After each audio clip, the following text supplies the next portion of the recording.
जय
तुले करी देवा ऐके देवा ऐके तुले करी देवा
वचन समळ अभिमान जाळी माझा इथले करी देवा ऐकले गोष्टी सर्व समदृष्टी तुझ देखी इथुले करी देवा विनवितो तूच संत चरण रज वंदी माझा इथुले करी देवा ऐक हे मात हृदय पंढरीनाथ दिवस रात्र इथुले करी देवा ऐक हे गोष्टी सर्व समदृष्टी तुझ देखी भलदिया भावी तारी पंढरीनाथा तुका म्हणी आता शरण आलो इथुले करी देवा ऐक हे गोष्टी सर्व समदृष्टी तुझ देखी विठोबा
तुका विनवी पंढरीनाथ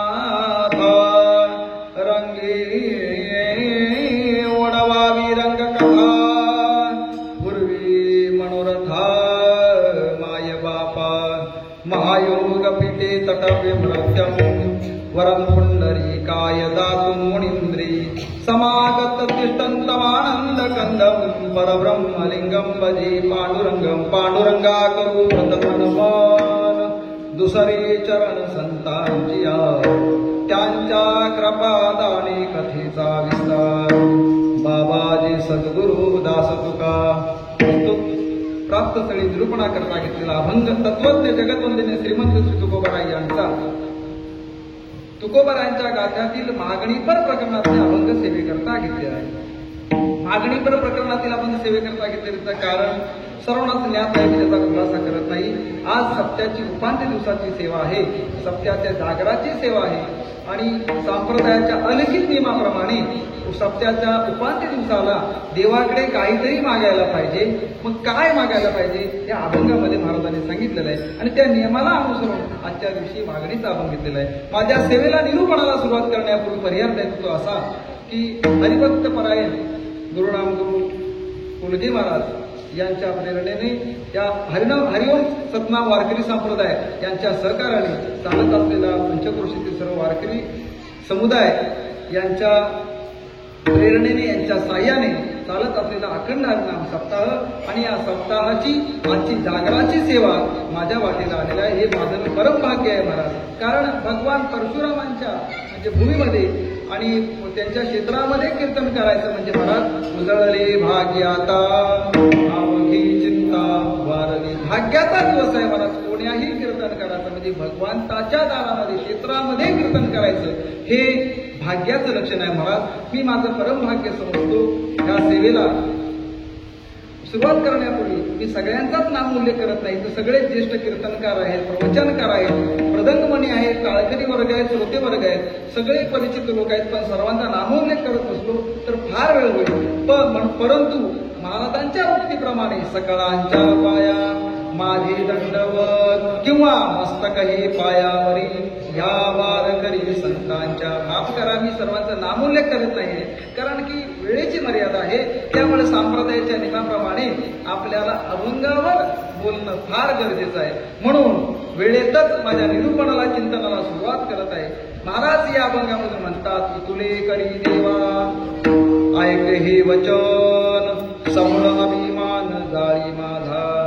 हे भगवंता, हे पंढरीनाथा, तू काय कर तर माझं देवा एवढं कर, काय कर की तुलेच कर असं महाराज म्हणतात. की तुले करी, महाराजांनी तुले करी असा शब्द परवडत वापरलेला आहे. काय कर तर समूळ अभिमान जाळी माझा.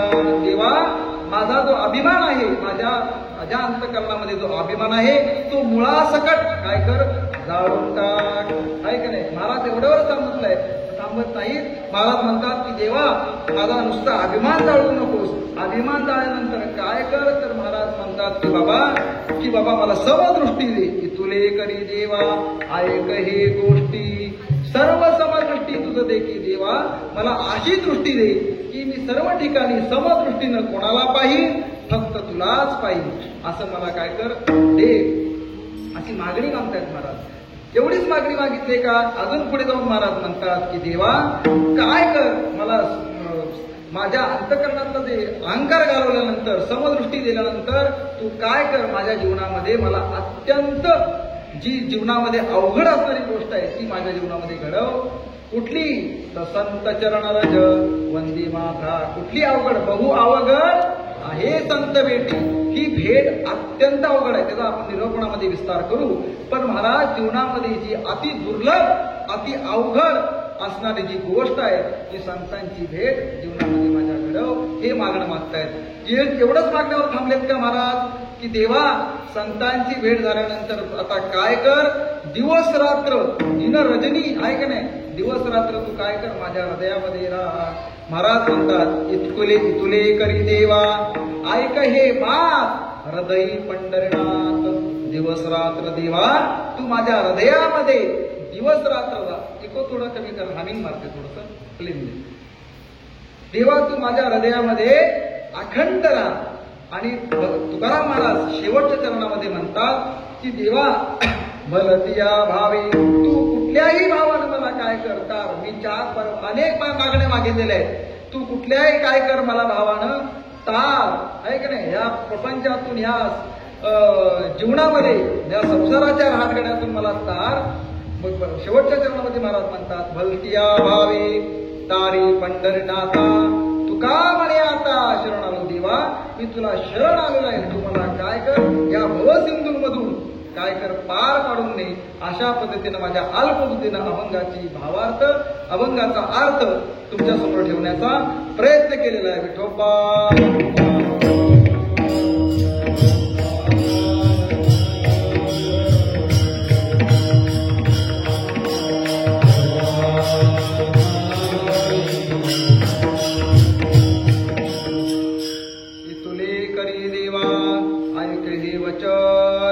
समूळ अभिमान जाळी माझा. या अभंगातून महाराजांनी मागणी मागितलेली आहे. आजचा दिवस मगाशीच बोलल्याप्रमाणे आज उपांत्य दिवसाची सेवा माझ्या वाट्याला आलेली आहे. आणि या उपांत्य दिवसाच्या सेवेला वारकरी संप्रदायाच्या अलिखित नियमाप्रमाणे महाराज की संप्रदायाच्या नियमाप्रमाणे आज देवाकडे काय मागायचं आहे. मागणी मागायची आहे. का मागणी मागायची आहे. आपल्या सर्वांना आपण बहुश्रुत श्रोते मंडळी आहात. मी याचा विस्तार थोडक्यात करून माझ्या अभंगाच्या चिंतनाकडे येत आहे. त्यापूर्वी मला पूर्वपीठिका मांडायची. का नाही मागणी मागायची. महाराज कुठल्याही म्हणजे सप्त्यामध्ये 1.5 दिवसाचा असू दे 5 दिवसाचा असू दे महिन्याचा असू दे त्या ठिकाणी आपण जी केलेली सेवा आहे त्या सेवेचं फळ म्हणजे जसा एखादा कामगार एखाद्या कंपनीमध्ये काम करून त्याला महिन्याच्या शेवटी कशाची अपेक्षा असते पगाराची अपेक्षा असते. ह्याच नियमाप्रमाणे आपण जी सेवा केलेली आहे सप्ताहामध्ये त्या सेवेचं फळ देवा भगवंताकडनं काय करायचं मागण्याचा आजचा दिवस आहे म्हणजे पगाराचा दिवस आहे महाराज. मग देवाकडे मागायचं आहे. मग मागताना काय मागायचं आहे की महाराजांमध्ये 2 प्रकार पडतात आहे का नाही. 2 प्रकार पडतात. एक व्यवहारिक मागणी आहे आणि एक परमार्थिक मागणी आहे. व्यवहारिक मागणी म्हणजे व्यवहारातला मनुष्य आपण तुम्ही आम्ही आहे का नाही व्यावहारिक आहोत. आपण काय मागणार. व्यवहारिकाची मागणी काय असते महाराज. ल्यावे घ्यावे बरे असावे सदैव हेची करी हाव संसारिक आहे का नाही. पण महाराज ही व्यवहारिकाची मागणी आहे. आणि ह्या व्यवहाराच्या संसाराच्या कृपा गोष्टी करण्यासाठी कीर्तन नाहीये. हे कीर्तन कशासाठी आहे. परमार्थामध्ये साधू संतांनी काय उपदेश केलेला आहे. साधू संतांनी काय मार्ग सांगितलेला आहे. या अभंगामध्ये महाराज काय बोलतायत ह्याच्यासाठी आपण काय करायचं चिंतन करायचं. हे व्यवहाराच्या किंवा ह्या राजकारणाच्या गप्पा गोष्टी करण्यासाठी कीर्तन नाही आहे. त्या कीर्तनामध्ये ह्या गोष्टी करू नये. थोडक्यात बोलून काय करावं कामापुरता घ्यावं आणि सोडून द्यावं. मग महाराज इथं जी चर्चा करायची मागण्याची चर्चा करायची ती कोणाची कशाच्या पद्धतीनं करायची तर परमार्थिक दृष्टिकोनातून म्हणजे येण्याची पंथे चालू जाता न पडे गुंता कोठी काही कोणत्या पंथातून मार्ग दावणी गेले आधी दयानिधी संतते येण्याची पंथे चालू जाता न पडे गुंता कोठी काही. मग संतांची मागणी काय आहे. मग संत काय म्हणतात की देवा तुझं अखंड भजन नाही का नाही माझ्या मुखातून चालू दिनरजनी हाची धंदा गोविंदाची भवानी. ही जी मागणी आहे ती मात्र साधू संतांची आहे महाराज. ही अलौकिक आणि उच्च कोटीची मागणी आहे.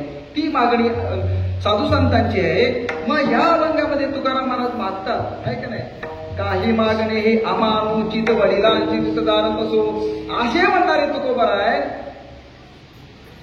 काय म्हणतात महाराज की काही मागणे आम्हाला काय मागणं अनुचित आहे पण तरी सुद्धा तुकाराम महाराज मागतायत आहे का नाही. अभंगाच्या म्हणजे तुकाराम महाराजांचा जर आपण आता अभ्यासला तर त्यामध्ये अनेक मागणे पण आपल्याला अभंग दिसतात. मग महाराजांनी मागण्याची गरज काय होती. माणूस मागतो केव्हा माणूस मागतो केव्हा माणसाला जर गरज असेल तर माणूस मागतो. माणसाचा मागण्याचा स्वभाव असेल तर मागतो आणि मागण्याची परंपरा असेल तर मागतो. मी तिन्ही मुद्द्याचं खंडन करून पुढे जातो. मला पूर्वपीठिका मांडायची मग मला अभंगामध्ये प्रवेश करायचा.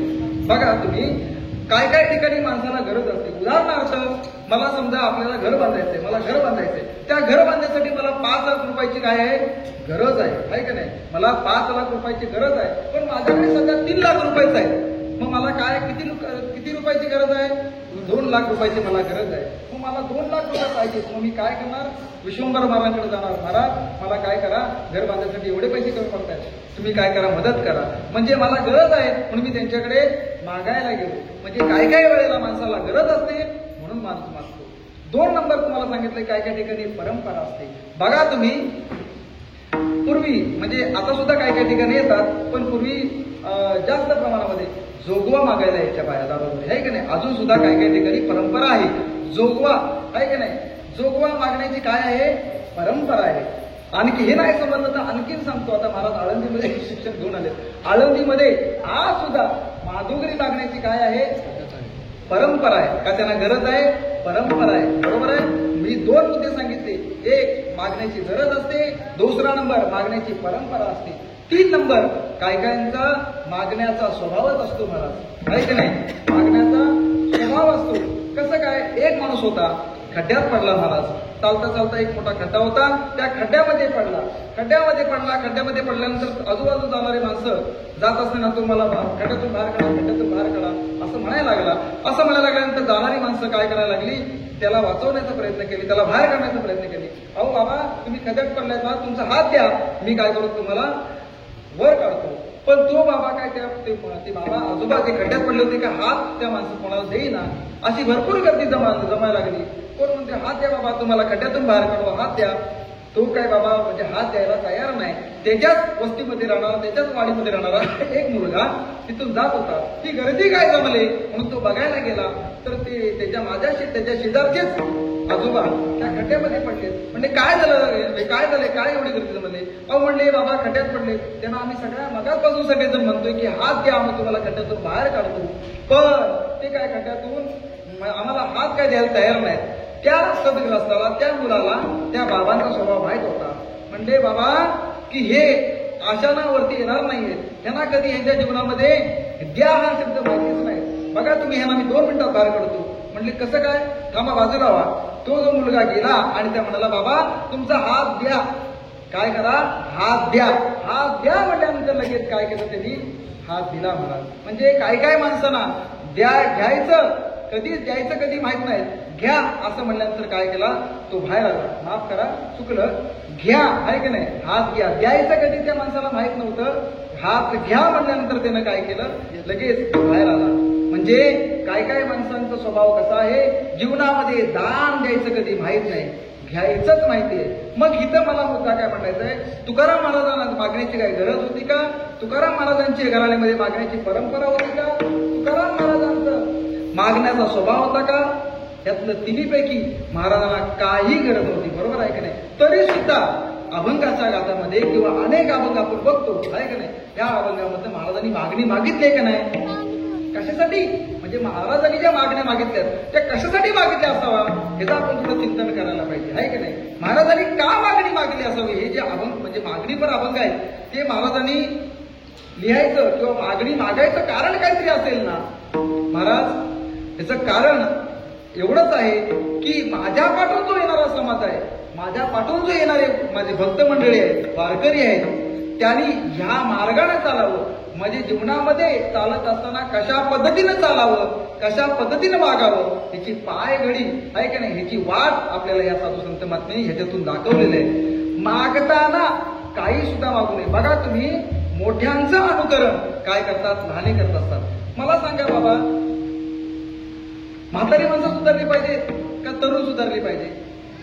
वयस्कर माणसं सुधारली पाहिजेत का तरुण सुधारली पाहिजे? दोन्ही पण सुधारली. हा, कोण सुधारली पाहिजे सांगा? दोन्ही पण सुधारली पाहिजे. नाही एक उत्तर द्या, मी सांगा. कोण सुधारली पाहिजे? तुमच्या बरोबर तुम्ही सांगा. हा, तरुण सुधारली पाहिजे असं तुमचं म्हणणं आहे. पण माझं म्हणणं हे तुमच्या विरुद्ध आहे की वयस्कर माणसं आहे की नाही, वयस्कर माणसं सुधारली पाहिजेत, मग मात्र काय आहे तरुण सुधारतील. कसं काय मला तुम्ही असं बोलताय? त्याला उदाहरण देतो ऐका. एका घरामध्ये आहे की नाही, एका घरामध्ये 4 सून आणि 4 लेक होते आणि सासू सासरे असा मोठा परिवार. काय झालं त्या घरामध्ये बघा तुम्ही. माझा मुद्दा काय आहे, वयस्कर माणसं सुधारली पाहिजे मग तरुण सुधारतील. कसं ते तुम्हाला पटवून देतो.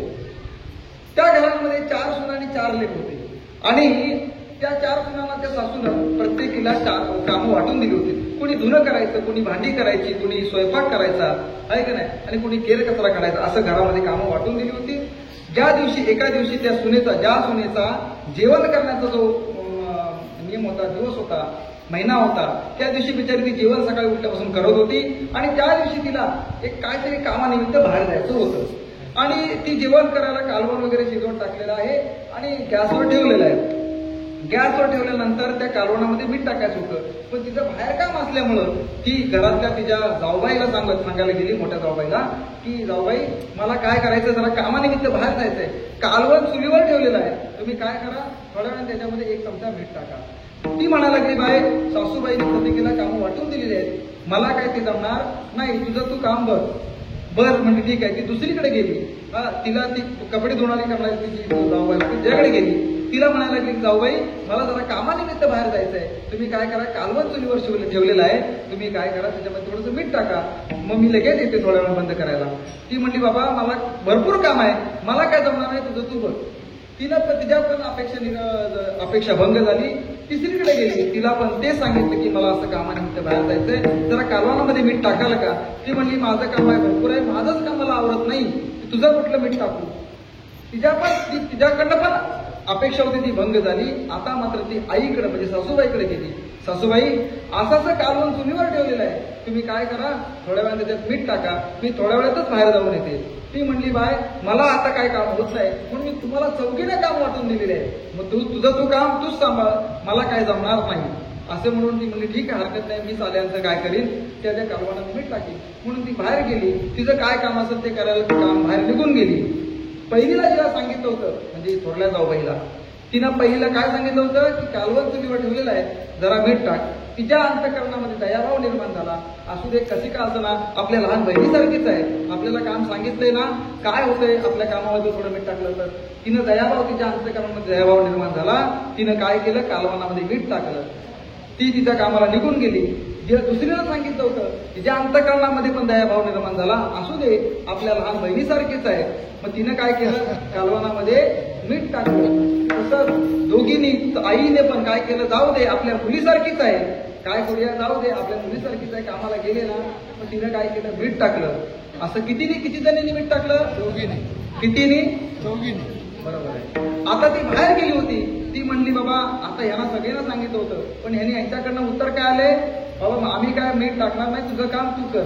मग हिनं सुद्धा काय येऊन काय केलं, आता किती जणींनी टाकलं, 5 जणी. मग आता हे कालवण तयार झालेलं आहे. नंतर ती पूर्वी कशी परंपरा होती, पुरुष मंडळी जेवल्याशिवाय, घरातला करता पुरुष जेवल्याशिवाय, बरोबर आहे ना ताई, घरातला परता पुरुष जेवल्याशिवाय जेवत बायका नव्हत्या.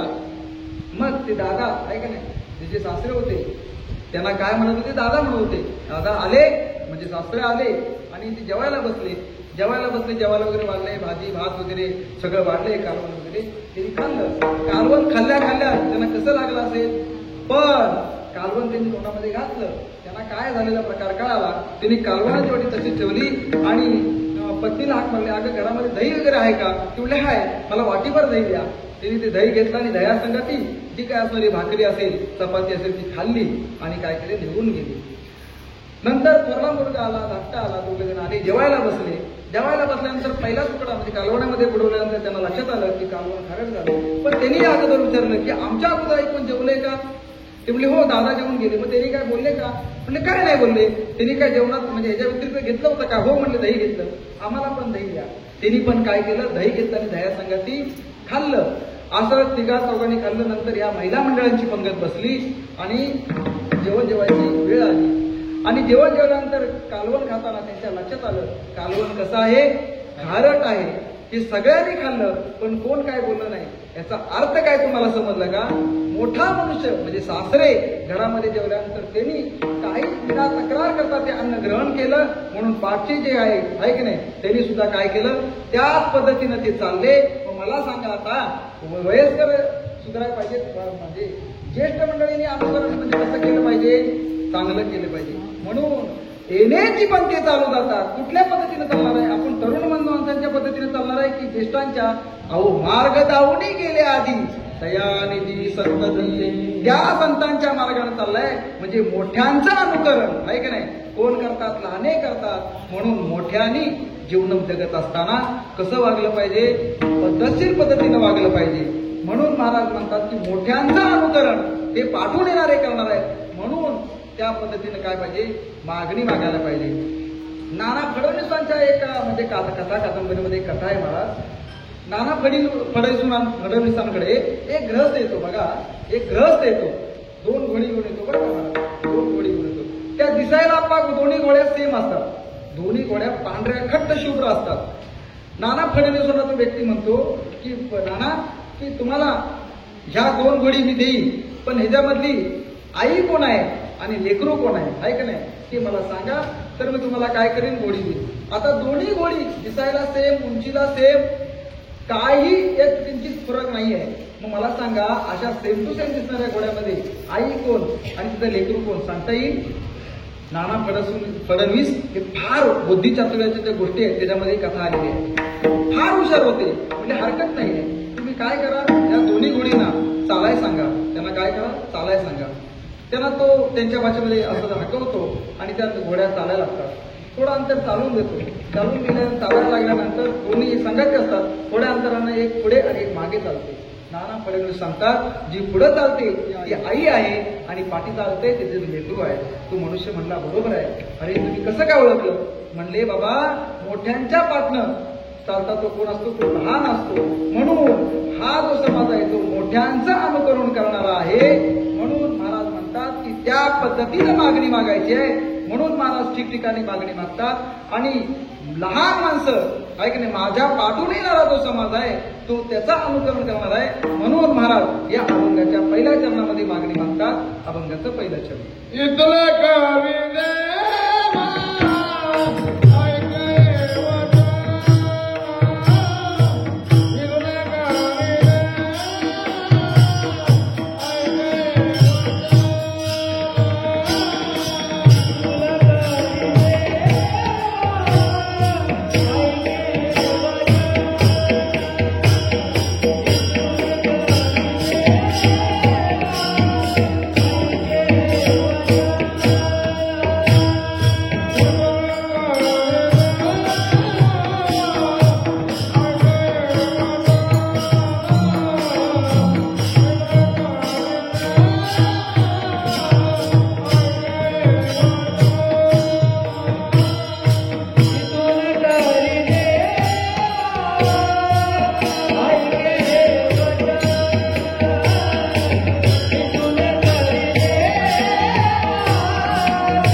अभिमान जाळे माझा. वस्तूच्या अभंगामध्ये महाराज म्हणतात की बा देवा की माझा समूळ अभिमान काय करा तुम्ही नष्ट करा महाराज. अनेक प्रकारच्या मागण्या आहेत, पण ह्या अभंगामध्ये महाराजांनी अलौकिक अशा मागण्या मागितलेल्या आहेत. महाराज म्हणतात की समूळ अभिमान जाळी माझा. महाराज काय मागतात की देवा माझा समूळ अभिमान नष्ट कर. काही मागणी महाराज काही विहित मागण्या आहेत, काही निषिद्ध मागण्या आहेत, आहे की नाही. नाटाच्या अभंगामध्ये असे अनेक प्रमाण आलेले आहेत. काही विहित मागण्या आहेत, काही निषिद्ध मागण्या आहेत. भलतिया भावे तारी पंढरनाथा. काय म्हणतात की महाराज की मला माझं महाराज काय म्हणतात या अभंगामध्ये तुले करी देवा ऐके वचन समूळ अभिमान जाळी माझा. माझा अभिमान मुळासकट नष्ट कर. महाराज प्रत्येक माणसाच्या ठिकाणी कोणताही ना कोणता तरी महाराज अभिमान हा गुप्त रूपामध्ये असतो. ज्ञानेश्वर महाराजांनी प्रत्येकाच्या ठिकाणी कुठल्याच ठिकाणी अहंकाराचे 5 उदाहरण दिलेले आहेत. महाराज सांगतात की माणूस जागेपणी आहे का नाही जागेपणी स्वप्न बघतो, पण झोपल्यानंतर ते स्वप्नाची काय करते परिपूर्ती होते, आहे का नाही. झोपल्यानंतर त्याला स्वप्न पडतं, स्वप्नामध्ये मी असं करेन तसं करेन असं त्याला भासतं. तसंच फुलामध्ये सुगंध असतो, आहे का नाही. कळीमध्ये सुगंध असतो, पण तो आपल्याला कळतो कधी फुल आहे ना फुलल्यानंतर, आहे का नाही. लहान मुलं लहान असताना म्हणतात की मी असं करेन तसं करेन, मोठे झाल्यानंतर अशा पद्धतीने मी डॉक्टर होईल, अशा पद्धतीने मी शिक्षक होईल, अशी त्यांची स्वप्न असतात. पण ती परिपूर्ती कधी होते मोठं झाल्यानंतर. ह्या पद्धतीनं प्रत्येकाच्या ठिकाणी जो अहंकार आहे तो गुप्त रूपामध्ये आहे. वेळ आल्यानंतर तो प्रत्येकाच्या ठिकाणी काय होतो प्रकट होतो. माऊलीने याच्यासाठी ओवी घातलेली आहे. हा जो अहंकार आहे तो कोणाच्या पाठी लागतो. नवल अहंकाराची घोटी विशेषण लगे अज्ञाना पाठी सज्ञानाचे झोपे कंठी नाना संकटी नाचवी, आहे का नाही. हा अहंकार महाराज कोणाच्या ठिकाणी लागतो की म्हणजे जो वळा आहे त्याच्या ठिकाणी नाही, ज्याच्या ठिकाणी गर्व आहे ताटा आहे अभिमान आहे त्याच्या ठिकाणी अहंकार हा पाठीमागा लागतो. हे जर उदाहरण आपल्याला बघायचं झालं तर महाराज एकाच आहे की नाही द्वापारयुगामध्ये देवानं एकाच प्रसंगामध्ये चौघांचा अहंकार घालवलेला आहे. कोणाचा. बळीराम दादाचा, आहे की नाही, गरुडाचा, सुदर्शनाचा आणि सत्यभामेचा. काय झालं हनुमंतराय, आहे की नाही. हनुमंतराय रामप्रभूंचा अवतार, आहे की नाही. त्रेतायुगामध्ये रामप्रभूंचा अवतार म्हटला. आता 2-4 दिवसामध्ये उद्याच परवा त्या दिवशी रामनवमी प्रभूंचा अवतार आहे. आणि अवतार कार्य संपल्यानंतर हनुमंतरायाची भेट शेवटची भेट प्रभू रामचंद्राने घेतली. म्हणले हनुमंता तुम्ही चिरंजीव आहात, तुमची आणि आमची भेट पुढच्या अवतारात आपण काय करू, मी तुम्हाला भेट देईल असं वचन दिलं.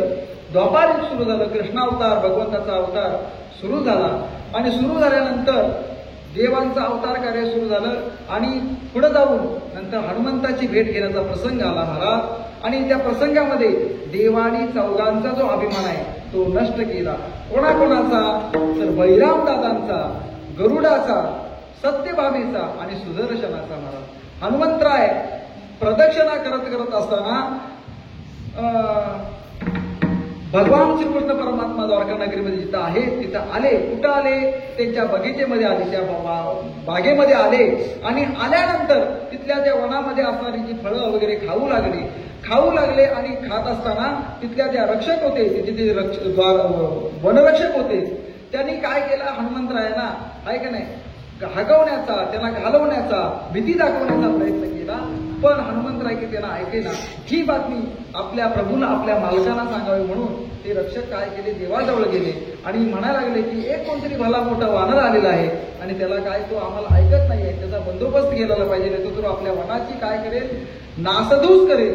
भगवंत बळीराम दादा म्हणाले कोण आहे मी बघून येतो. दादा तुम्हाला तो आटकणार नाही, तुम्ही काय जाऊ नका. मग म्हणले कोणाला पाठवायचं. देवाला माहित होतं गरुडाला आपल्या शक्तीचा अभिमान आहे, मग काय करूया आता गरुडाला पाठवूया. अभिमान देव म्हणले गरुडाला म्हणले की गरुडा तिथे मरकट आले कोण वनामध्ये आपल्या ज्या फळांची झाडांची जी नासधूस बागेची नासधूस करत आहे ते बघून या आणि त्याला काय करीत घेऊन या. गरुडाला थोडासा शक्तीचा अभिमान होता, गर्व होता, अभिमान होता. ते म्हणले देवा त्या शुल्लक कार्यासाठी मनातल्या मनात म्हणाले मला पाठवताय, पण असू दे स्वामी काल गुरुभक्ती स्वामींची सेवा करायची आहे, हरकत नाही देवा मी जातो.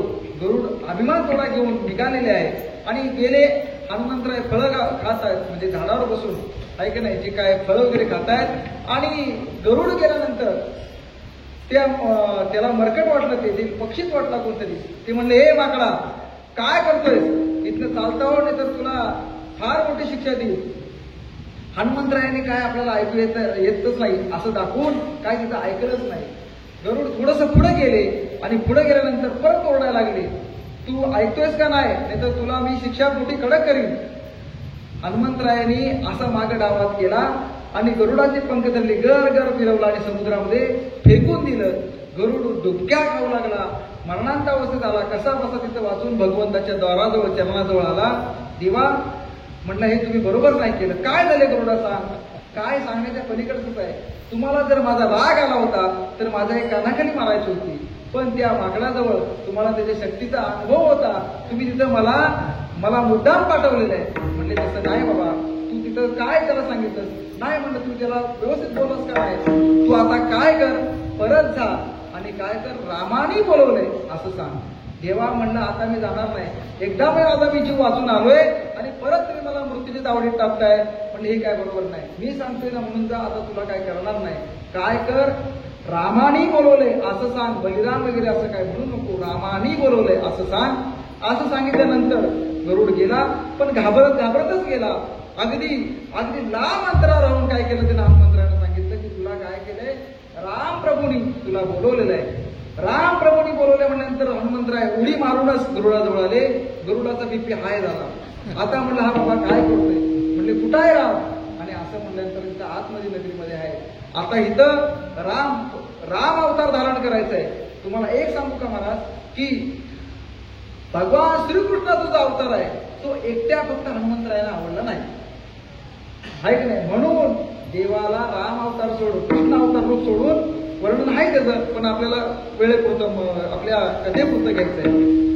मग तिथं भगवान श्रीकृष्णाने सत्यभामीला सांगितलं की बाबा हनुमंतराय भेटीला येत आहे. आता आपल्याला हे रूप धरून चालणार नाही. मी त्याला वचन दिलं होतं की तुला द्वापार युगामध्ये तुला मी भेट देईल. मग तुला आपल्याला काय करायला लागेल, मला राम व्हावं लागेल, तुला सीता व्हावं लागेल. सत्यभामा म्हणले, लगेच मी काय करते, सीता बनून येते. सत्यभामेला थोडा रूपाचा अभिमान होता. भगवान लगेच रामाचं रूप घेतलेलं आहे आणि सत्यभामा सीतेचं रूप घ्यायला गेलेले आहे. ते मेकअप वगैरे करायला तिथे बसलेली आहे, पण तिला काय सीतेचं रूप जमे ना, आहे की नाही. तिनं अनेक सहकार्यांना विचारलं, दासीना विचारलं, जमलं का, तर म्हणले नाही. नारदांना विचारलं, म्हणले. मग मात्र देवाला रुक्मिणी मातेला बोलवलंय.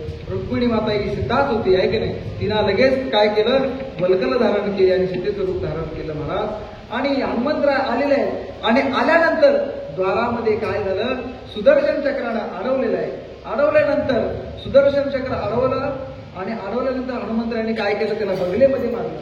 कारण की हनुमंतराय हे कोण होते, भगवान शंकरांचा अवतार होते आणि भगवान शंकरांनीच हे सुदर्शन चक्र कोणाला दिलं होतं, भगवान श्रीकृष्णाला दिलं होतं. त्यामुळे त्यांनीच दिलेलं चक्र त्यांना काय करू शकणार की असं बगलेमध्ये घेतलं आणि काय केलं, देवाच्या भेटीला गेलेले आहे. आणि देवाच्या भेटीला गेल्यानंतर इकडं सत्यभामीला काय त्यांचं तिचं रूप सीतेचं घेता येईना. मग रुक्मिणी मातेला काय केलं, पाचारण केलं. अशा पद्धतीनं एकाच अवतारामध्ये देवानी 4 जणांचा अभिमान काय केला, नष्ट केला. गरुडाचा, आहे की नाही, गरुडाचा, सत्यभामेचा, सुदर्शनाचा, बलिरामाचा. अशा पद्धतीनं देवाला तीळ मात्र उदरी होयाभिमान मेरू तू समान भारदेवा. अशा पद्धतीनं अनेक कथा आहेत महाराज. अभिमान कोणाकोणाचा घालवला महाराज, मी कथा सगळ्या सांगत बसत नाहीये, पण पुराणामध्ये जे दाखले आलेले आहेत की महाराज या अवतारामध्ये आता मी सांगितलं त्यांचा अभिमान घालवला, पण आणखीन कोणाचा घालवला, इंद्राचा अभिमान घालवला, आहे की नाही. इंद्राचा अभिमान कधी घालवला हो, राखता गोधनी हो इंद्र कोपला भारी मेघ कडाडीला शिळावर शताधारी राखीले पुतुळ हे नकी धरी लागिरी निर्भय लोकपाळ अवतरते हरी. कृष्णनाथ, आहे की नाही, कधी आराखडा, आहे की नाही. इंद्रानं देवाला म्हणजे मेघ गर्जना केली, आहे की नाही, पाऊस पडला त्यावेळी देवानं इंद्राचा अभिमान घालवलाय, आहे की नाही? कालिया नागाचा अभिमान घालवलाय, ब्रह्मदेवाचा अभिमान घालवलाय त्याच अवतारामध्ये, आहे की नाही? असे अनेकांचे अभिमान देवानं घालवले, कारण की देवाला अभिमान आवडत नाही. तुम्ही महाभारतामध्ये सुद्धा अनेक कथा आल्या, मी ते कथा सांगत नाही. अर्जुनाचा सुद्धा अभिमान देवाने घालवलेला आहे. अर्जुनाला भक्तीचा अभिमान झाला होता, अर्जुनाला दातृत्वाचा अभिमान झाला होता, तो सुद्धा अभिमान देवाने घालवलेला आहे. अभिमान म्हणजे काय? तुकाराम महाराज म्हणतात की इथं माझा समूळ अभिमान जाळी माझा. अर्जुनाचा अभिमान देवाने कसा घालवला महाभारतामध्ये? अर्जुनाला वाटायला लागले की देव माझ्या ठिकाणी, आहे का नाही? मी भक्त आहे देवाचा, माझ्यापेक्षा श्रेष्ठ भक्त दुसरा कोण नाहीये. कारण की मी श्रेष्ठ भक्त का? तर माझ्या ठिकाणी माझ्या बरोबर देव माझं सारथ्य पण करतोय, आहे का नाही? माझी गोडी देतोय, मला जे काय पाहिजे त्या गोष्टी करता मला जे काही विधामध्ये सहकार्य करतोय. म्हणून श्रेष्ठ भक्त देवाचा कोण आहे? तर मीच आहे, असा अर्जुनाला अहंकार झाला होता. मग देवानं काय केलं? भक्ताचा झालेला अहंकार देवाला अजिबात आवडत नाहीये. या जे भक्ताला झालेला अहंकार नष्ट करायला पाहिजे म्हणून देवानं काय केलं की त्या अर्जुनाला वनामध्ये असं फिरायला नेलं. फिरायला नेल्यानंतर भक्तीचा अभिमान झालेला आहे. फिरायला नेल्यानंतर एका वनामध्ये फिरत असताना एक सदग्रस्त तो दिसतो, अर्जुनाला दिसतो, आणि त्याच्या हातामध्ये तो उघडा असतो, आहे की नाही? पूर्ण उघडा असतो, आणि त्याच्या हातामध्ये तलवार असते, आणि तो जो अन्नग्रहण असतो ते दुसरं महाराज अन्नग्रहण करतो. ते काय ग्रहण करत होता? तर सुकलेल्या गवताच्या काळ्या तो काय करायचा? खायचा. अर्जुनाला काय झालाय? अभिमान झालाय. तो वाळलेला सुकल्या गवताच्या काळ्या खायचा. अर्जुन आणि भगवान परमात्मा चाललेले. अर्जुनाला हे अलौकिक वाटायला लागले, हे काय असा प्रकार आहे? अर्जुनाला वाटायला लागले ह्या सद्गुरूची जाऊन भेट घ्यावी. अर्जुनाला देव म्हणायला लागला, अर्जुन म्हणायला लागले देवाला की देवा मला ह्या सद्ग्रस्ताला भेटायचं आहे. म्हणजे बाबा तुला कोणाला भेटायचं ते भेट, मी ह्या शिळेवर बसतो, तुला काय जे चौकशी करायची ते करून इथे ये, मी तोपर्यंत विश्रांती करतोय. अर्जुन त्या सद्ग्रस्ताजवळ गेलेला आहे. अर्जुनाला कशाचा अभिमान झालेला आहे? भक्तीचा अभिमान झाला आहे. आपला पहिला मुद्दा आहे समूळ अभिमान जाळी माझा. भक्तीचा अभिमान झालेला आहे. देव तो अर्जुन त्या सद्ग्रस्ताजवळ गेलेला आहे. कुठल्या? ज्याच्या अंगावर वस्त्र नाहीये आणि त्याच्या एका हातात तलवार आहे. तो खाताना म्हणजे अन्न ग्रहण करताना काय खातोय? तर वाळलेले सुकलेलं गवत खातोय. अर्जुन त्या माणसाच्या सद्ग्रस्ताजवळ गेलेला आहे. म्हणजे बाबा तुम्ही हे अशी तुमची अवस्था काय? तुम्ही असं का तुमचं जीवन आहे? तुम्ही हे अन्न ग्रहण करताना म्हणजे ताजं गवत किंवा ताजे जे काय फळं वगैरे खात नाही, तुम्ही असं का खाताय? म्हणले त्या जीवाला आपण त्रास का द्यायचा? म्हणून मी ते त्या गवताला त्रास नको, आहे की नाही? त्या जीवाला कुठल्याही ओढ्याही जीवाचा नगडो मसर वरम सर्वेश्वर पूजनाचे असं म्हणायचं नाही, हे आचरणात आणायचं. हा माझा भाव आहे, म्हणून मी काय करतोय? सुकलेलं गवत खातोय. बरं ठीक आहे, हरकत नाही आहे. पण तुम्ही जे दिव्य तुमचं रूप दिसतंय, पण तुम्ही हे असं असताना तुमच्या हातामध्ये तलवार काय आहे? तुम्हाला हे तलवारीची गरज काय आहे? कशासाठी घेतलेलं आहे? म्हणले अर्जुनाला सांगायला लागले की मला 3 जणांचा भयंकर राग आहे, त्याच्यासाठी मी ही तलवार घेतली.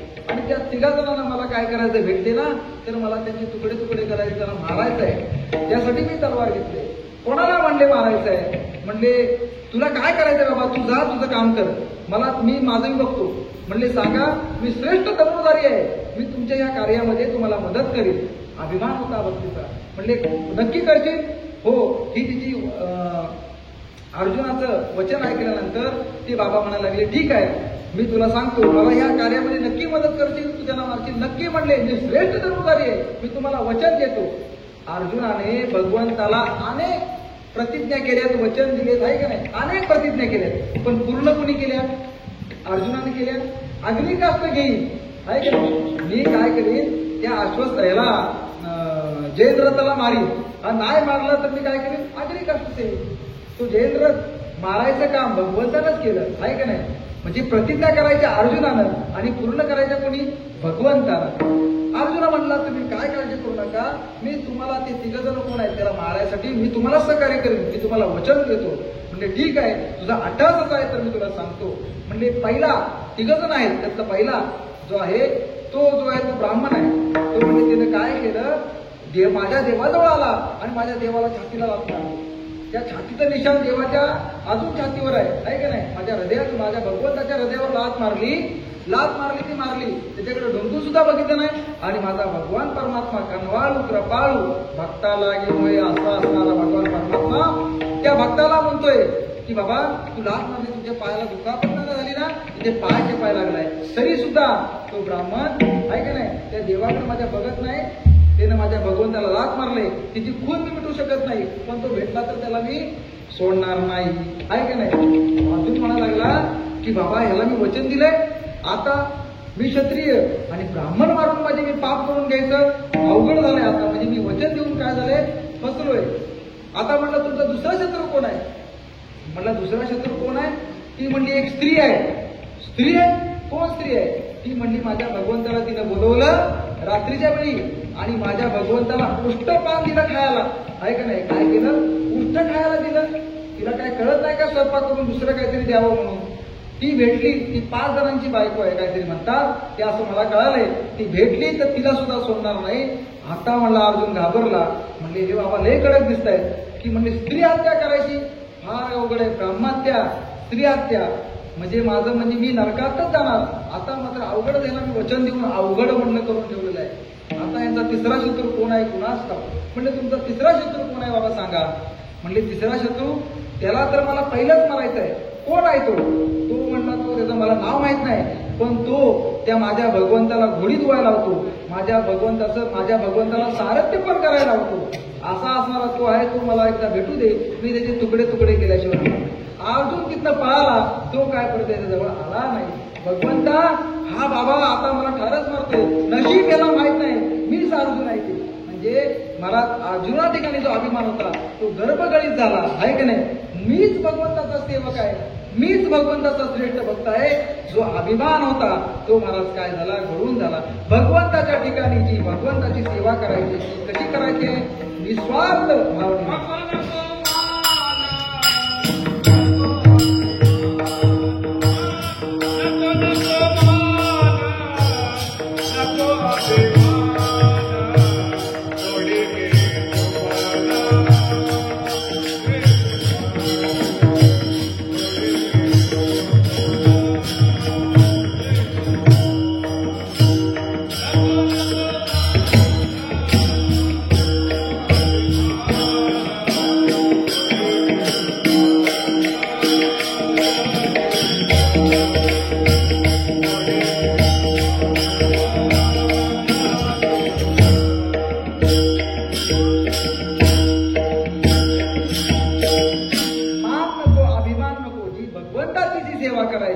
करायचे निस्वार्थ भावनाने.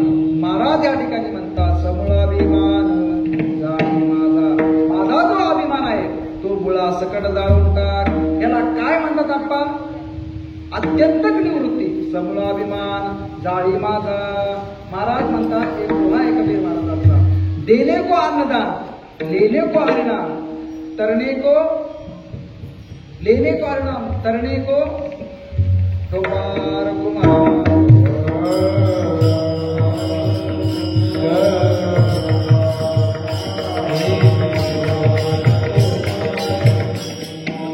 म्हणतात देने को अन्नदान लेने को हरिनाम तरणे को लीनता आणि डुबणे को अभिमान.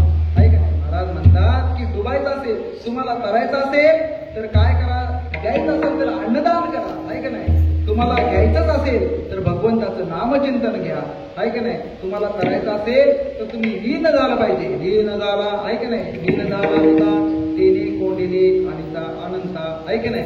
म्हणजे तुम्ही लीन झालं पाहिजे. महाराज म्हणतात की अभिमान मुळासकट घालव. काय म्हणतायत महाराज पलण्याच्या मनामध्ये, माझा जो अभिमान आहे देवा तो मुळासकट घालव. मुळासकट घालव म्हणजे काय, आत्यंतिक निवृत्ती म्हणजे समूळ नायनाट कर. शास्त्रामध्ये 2 निवृत्ती आहेत, एक लय निवृत्ती आहे आणि एक आत्यंतिक निवृत्ती आहे. लय निवृत्ती आणि आत्य निवृत्ती म्हणजे काय आहे, डोक्यावर केस नसणे, आहे की नाही, टक्कल पडणे. डोक्यावर केस नसणे, हातावर केस नसणे म्हणजे काय आहे, आत्यंतिक निवृत्ती. दाढी करणे, दाढी केल्यानंतर परत दुसऱ्या दिवशी केस येणे, ह्याला काय म्हणायचं, लय निवृत्ती म्हणायचं. बघा तुम्ही देवाला अशी योजना केलेली आहे, स्त्रियांना दाढीचं दुःख नाही आणि पुरुषांना गर्भाचं दुःख नाही म्हणा, आहे की नाही.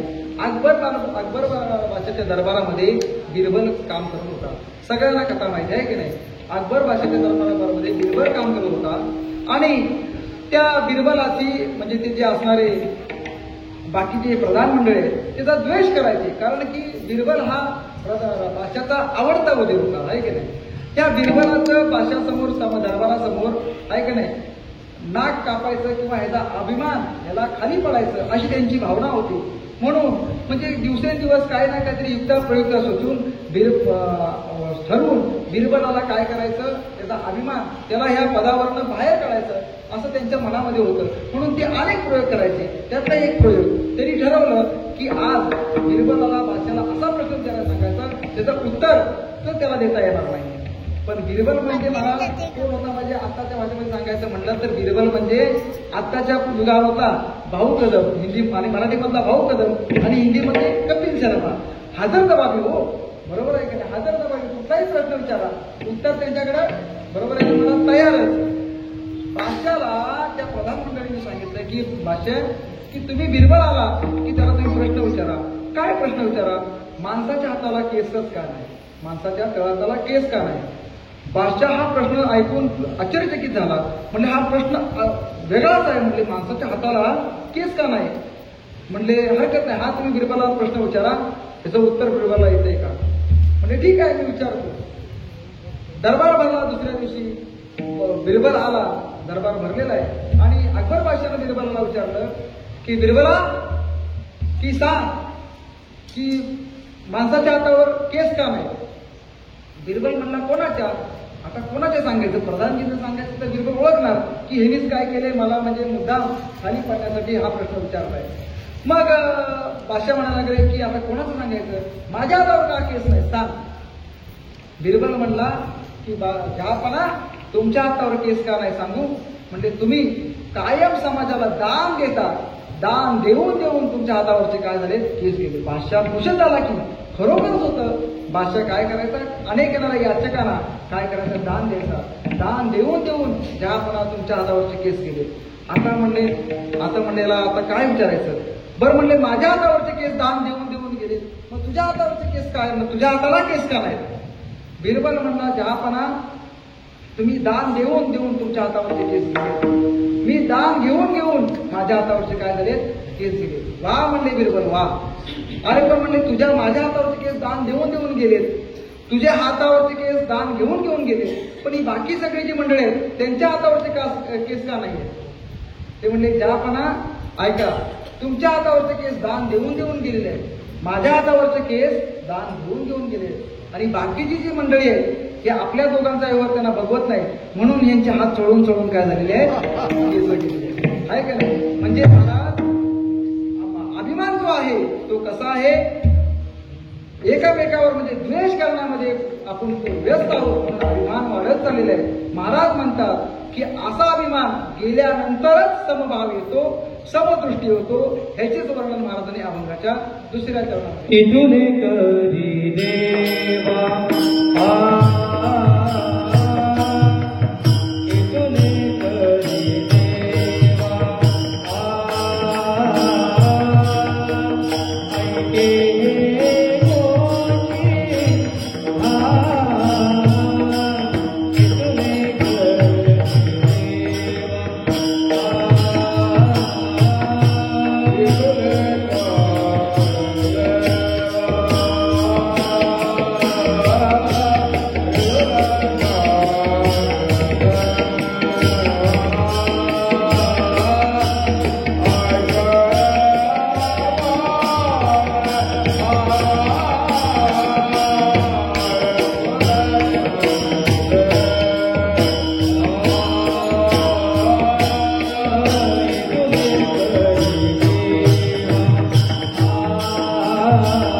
ऐके वचन समळाभिमान जाळे माझा तुले करी देवा ऐके सर्व समदृष्टी तुझे देखी. महाराज म्हणतात की समळाभिमान जाळी माझा. महाराजांनी या अभंगामध्ये मागणी मागितलेली. काय मागणी मागितली देवाकडे की देवा माझा समूळ अभिमान काय कर जाळून. मग आपला अभिमान जळून गेल्यानंतर की माणसाच्या ठिकाणी समभाव येतो आणि समभाव आल्यानंतर मागणी तुकाराम महाराजांनी मागितली की देवा की तुले करी देवा ये गोष्टी सर्व समदृष्टी तुझं देखी. मला काय कर सर्व ठिकाणी तुझंच दर्शन होऊ दे. दृष्टीचे महाराज 3 प्रकार आहेत. एक स्थूल दृष्टी आहे, एक तत्वदृष्टी आहे आणि एक समदृष्टी आहे महाराज. स्थूल दृष्टी म्हणजे जेवढं दिसतं तेवढंच मानणारे काही लोक आहेत. जे डोळ्यात दिसतंय तेवढंच खरं, बाकी काही खरं नाही अशी म्हणणार आहे. तुमचा देव दिसत नाहीये ना, आम्ही मानत नाही, अशी सुद्धा जगामध्ये लोक आहेत. प्रकाराचे 3 तुका म्हणे केले जन तिकडे मला जायचं नाही अशा पद्धतीचे लोक आहेत. देव न मानणारे सुद्धा आहेत.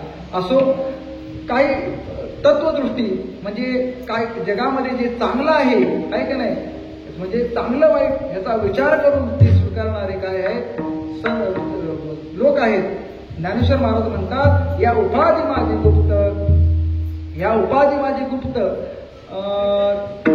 चैतन्याशी सर्वगत हे सर्वज्ञ संत स्वीकारिती आहे का नाही. महाराज म्हणतात की साधू संत महात्मे आहेत ते काय करतात जगामध्ये वावरत असताना चांगला आणि वाईट ह्याचा विचार करून त्यातलं घेतात. म्हणजेच काय सारासार विचार करा उठा उठी नाम धरा कंठी.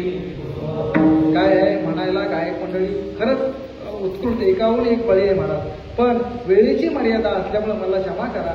वेळेची मर्यादा असल्यामुळं मला काय आहे जास्त करून गद्यातच बोलावं लागते.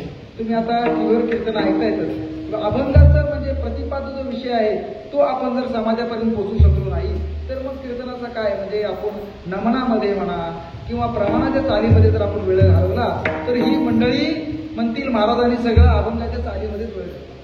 असं सुद्धा आहे. अनेक म्हणजे बहुश्रुत लोक असतात, काही कीर्तन ऐकायलेले असतात.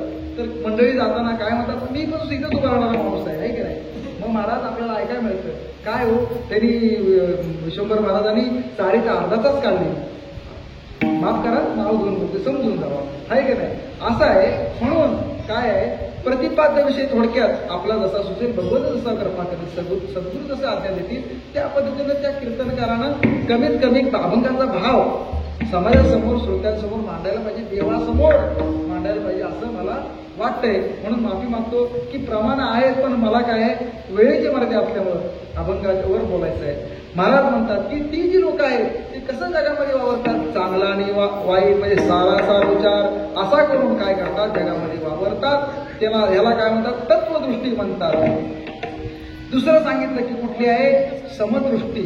समदृष्टी म्हणजे काय आहे की सर्व ठिकाणी सर्वाभूती पाहे एक वासुदेव सोनिया ठाव म्हणजे भगवंत या जगामध्ये व्यापलेला आहे. सर्वा घटी राम देहादेही एक सूर्यप्रकाशक सहस्रजनी आहे की नाही. हा वासुदेव हा परमात्मा सर्व ठिकाणी व्यापलेला आहे, तो सगळीकडे आहे. तुकाराम महाराजांच्या जीवन चरित्रामध्ये कथा येते महाराज.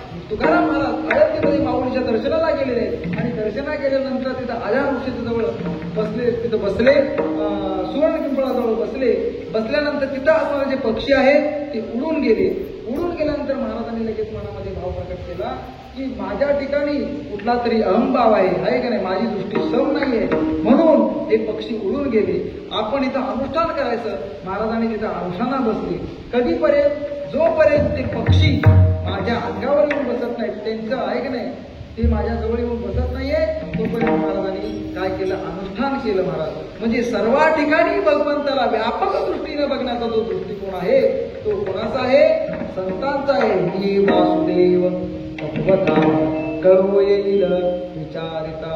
मी वासुदेव आहे, मी भगवंत स्वरूप आहे असा भाव साधू संत महात्म्यांचा आहे. उदाहरण सांगायचं झालं तर एका राजाचा मुलगा होता महाराज. त्याला राजा काय केला एका म्हणजे यात्रेमध्ये घेऊन गेल्यानंतर तिथं असलेली खेळणी वगैरे घेतली. ती लाल रंगाची खेळणी काय घेतली त्या मुलाने घेतली आणि तो लाल रंगाचा जो कलर आहे त्या मुलाच्या नजरेत डोळ्यामध्ये बसला. बसल्यानंतर राजाचा मुलगा दरबारामध्ये आला. तिकडे आल्यानंतर म्हटला, बाबा माझा पलंग आहे, मी जो झोपतो सुद्धा तो पलंग आहे तो सुद्धा लाल रंगाचा पाहिजे. स्त्री हट्ट आणि बाल हट्ट पुरवावा लागतो, लाल रंगाचा पाहिजे. ठीक आहे, राजाने काय केलं, त्या मुलाचा पलंग लाल रंगाचा केला.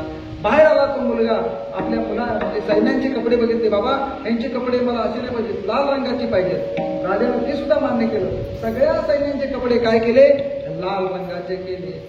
बाहेर आला, आपल्या जो महालाचा कलर आहे तो वेगळा होता, या आपल्या महालाचा कलर सुद्धा बाबा कसा पाहिजे, लाल पाहिजे. राजाने काय केलं, बालहट्ट आपल्या महालाचा रंग सुद्धा लाल केला. हत्तीवर असणारं ते काय जे हे बसायला लागतात, काय म्हणतात त्याला, ते अंबारी, ते सगळं लाल लाल तिकडे तिकडे काय केलं, लाल रंग. राजा आपल्या मुलाला फिरायला एक दिवस अरण्यामध्ये घेऊन गेला.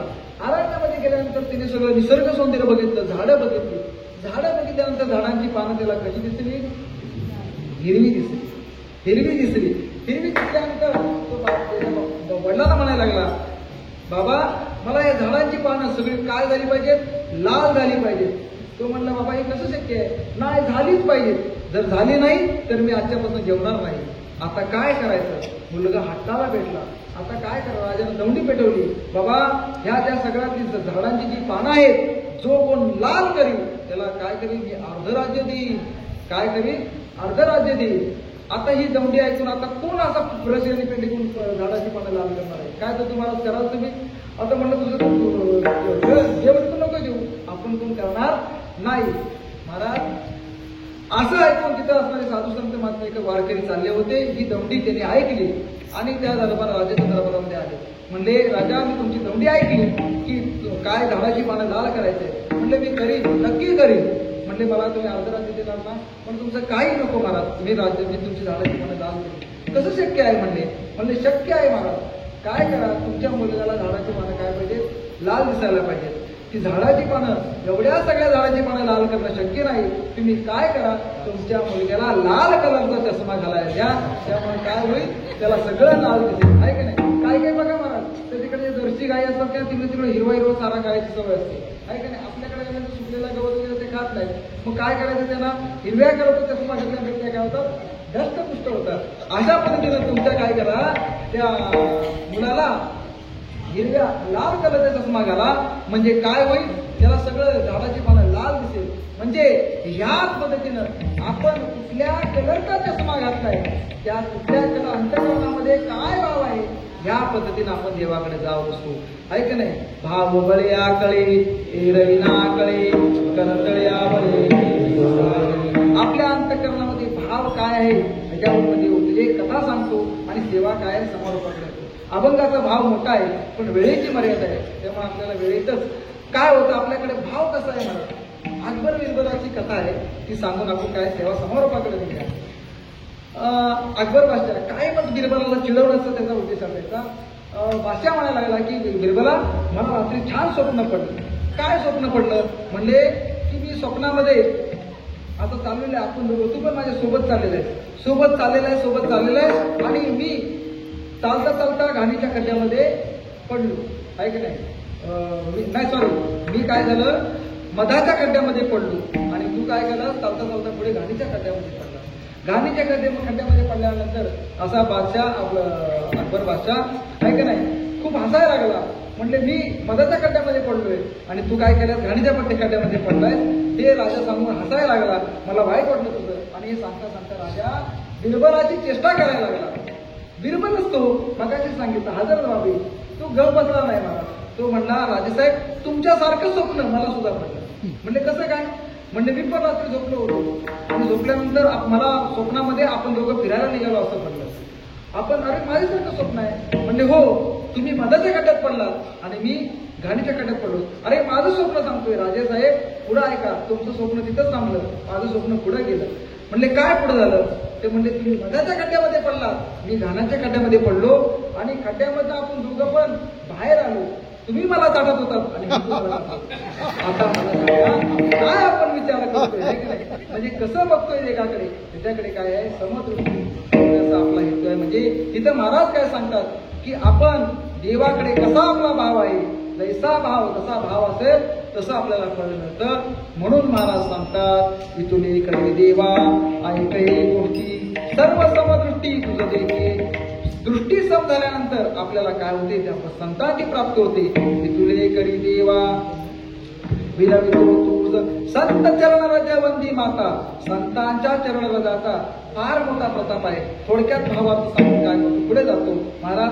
संतांची भेट जीवनामध्ये अवघड आहे महाराज, बहु अवघड आहे संत भेटी पर्या जग जेठी करुणा केली. संतांची प्राप्ती, संतांचे चरणच आपल्या जीवनामध्ये प्राप्त व्हायसाठी काय करायला लागेल, बहु अवघड असं बोललेलंच आहे. पण संत ओळखायचे कसे, फार मोठी त्याची कथा आहे. महाराज देव म्हणतोय की बाबा संतांची चरण, महाराज आता विस्तार करत नाही पण थोडक्यात अभंगाच्या म्हणजे चरणाला टच करून पुढे जातो. संतांच्या चरणराजाला किती महत्व आहे हे सांगत असताना देव म्हणतात, माझ्या ठाई पवित्रपणा ते भक्ताचे निमद जाण. भक्ताचे माझ्या ठाई पवित्रपणा ते भक्ताचे निमद जाण. माझ्याकडे जे पवित्रपणा आहे, मग देव म्हणतायत की माझ्याकडे जो पवित्रपणा आहे तो कोणापासून आहे, भक्तापासून आहे. म्हणून अहो बघा ना तुम्ही की नारदाने एखादा प्रश्न विचारला होता देवाला की देवा तुम्ही कलियुगामध्ये कुठं आहे का नाही, तर माझे भक्त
ते भक्ताचे निमंत्रण या लागी भक्ता मागे आपण धावे चरण रेणू वंदावया. भक्त चरण रेणू वंदता मज केवडी आली पवित्रता. माझे पाय आणि वाहे माता जाण तत्वता सदाशिव. आहे का नाही, या चरणरजाचे महाराज देव काय करतात, भक्ताचे चरणरजाची अपेक्षा भगवंत म्हणतात की हे भगवंत भोलेनाथ आहे ते काय आहे, भगवंत भक्ताचे चरणरज डोक्यावर घेऊन असतात महाराज. अहो देव काय करतो ते 100 कटाचे अभंग आहेत ना आपा, त्यामध्ये वर्णन आहे बरं का महाराज की लागे पाठोवाटी पाहे पायांकडे पितांबर खडे वाट जाळी. अहो देव भक्त जर चालत असेल ना तर त्या पितांबरानं काय करतो, भक्त माझा चालणार आहे वाटेल म्हणून त्या पितांबरानं देवाच्या गळ्यामध्ये असणारा पितांबरानं काय करतो, सुवार झाडून काढतो माहिती. असा भगवंत कनवाळो आहे. त्याच्या चरणराजा भक्ताच्या चरणराजाची किती अपेक्षा करतो. मी कथा सांगत नाही, फक्त कथेचा गोस्वारा समजून पुढे जातो. श्रीकृष्ण अवतारात म्हणजे द्वापार युगामध्ये भगवंताचं पोट दुखायला लागलं तेव्हा त्यानं काय केलं ती कथा जाऊन बघा, आहे की नाही. भगवंतानं ते देवाची पोटदुखी कशाने थांबली आपल्या सर्वांना माहिती की माझा भक्त त्याच्या चरणराजाची धूळ आहे की नाही ती कोण मला जी ताटण करून देईल तर माझं काय होईल, पोटदुखी थांबल. ती कथा विस्तारानं आलेली आहे. म्हणजे देव भक्ताच्या चरणराजाची धूळ महाराज देवाला आवडते. म्हणून संत चरणरज वंदी माता, संत चरणरज वंदी, आहे की नाही. म्हणून संत चरणरज लागता सहज मग राम नामे उपद्या सुख घडो घडी वालो लागे. एवढा संतांच्या चरणाधाराचं महत्व आहे, संतांचं महत्व आहे. बोलू तेवढं कमीच आहे. पुढच्या चरणात मला महाराज म्हणतात, वितुले करी देवा ऐकै हे मात, हृदय पंढरनाथ दिवस रात्र देवा, तू माझ्या हृदयामध्ये दिवस रात्र राहा, असं महाराजांचं मागणं आहे.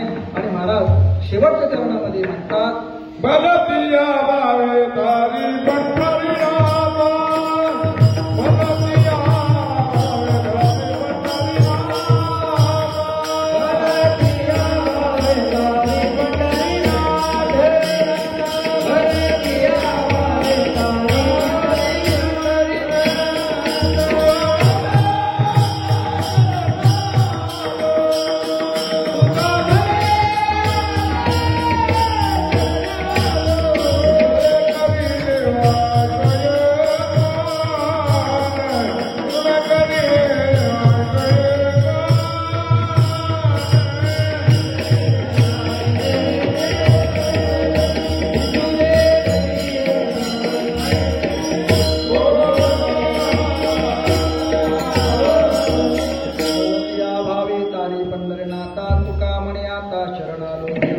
कोणत्याही भावानं शरण जा, कारण की जीवानं देवाला शरण केलंच पाहिजे. तरले तरती हा भरवसा, नाम धारकाचा नसा, सोपद होय अनन्य शरण, त्याचे निवारी विजल्पवर्ण, या लागी शरणांगता शरणांगीचे. हे भगवंताचं वचन आहे महाराज, की म्हणून भलतिया, म्हणून तुकाराम महाराज म्हणतात, भलतिया भावे तारी पंढरनाथा, तुका म्हणे आता शरणालो. देवा कुठल्या कुठल्या भावानं आलोय तू मला, म्हणजे देवा माझा ह्यापैकी कुठलीही एक गोष्ट कर, माझा समूळ अभिमान नष्ट कर, माझं काय कर, मला समदृष्टी दे देवा, मला संत चरणांची संत चरण रस ऐका नाही मिळू दे महाराज. आणि म्हणतात देवा तुझे भलतिया व्हावे तारी पंढरनाथ, देवा तुझं ध्यान माझ्या हृदयामध्ये अखंड राहू दे. ह्यापैकी एक जरी मागणी पूर्ण केलीस तरी माझ्या जीवाचा उद्धार होईल. या कुठल्या तरी एका भावानं तेव्हा मला काय करतात. म्हणून महाराज म्हणतात, भलतिया भावे तारी पंढरनाथा, आता शरणालो, तुले करी देवा ऐकहे गोष्टी, सर्व समादृष्टी तुझ देखी, यथामती यथा अवकाश. अभंगाचा धावता भाव माझ्या अल्पबुद्धीनं तुमच्या समोर मांडण्याचा प्रयत्न केलेला आहे. अभंगाचा भाव, अभंगाचं निरूपण अतिशय मोठं आहे, कारण की अभंगच 5 चरणाचा आहे महाराज. त्या प्रत्येक चरणावर बोलू तेवढं कमी आहे. संतांचंच चरित्र सांगायचं गेलं तर महाराज एक कीर्तन नाही, असा अभंगाचा अक्षय आहे. पण जसं मला जमेल, सद्गुरूने सुचवलं, भगवान परशुरामानं जशी बुद्धी दिली त्या पद्धतीनं तुमच्या समोर मांडण्याचा प्रयत्न केलेला आहे. झालेली सेवा श्रीगुरु आबासाहेबांच्या चरणी, पांडुरंगराच्या चरणी, भगवान परशुरामांच्या चरणी अर्पण करून इथेच थांबतो. भलतिया भावे तारी पंढरीनाथा, तुका म्हणे आता शरण आलो, इतुले करी देवा ऐकई गोष्टी, सर्व समदृष्टी तुझ देखी म्हणा. बलतिया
कुंडले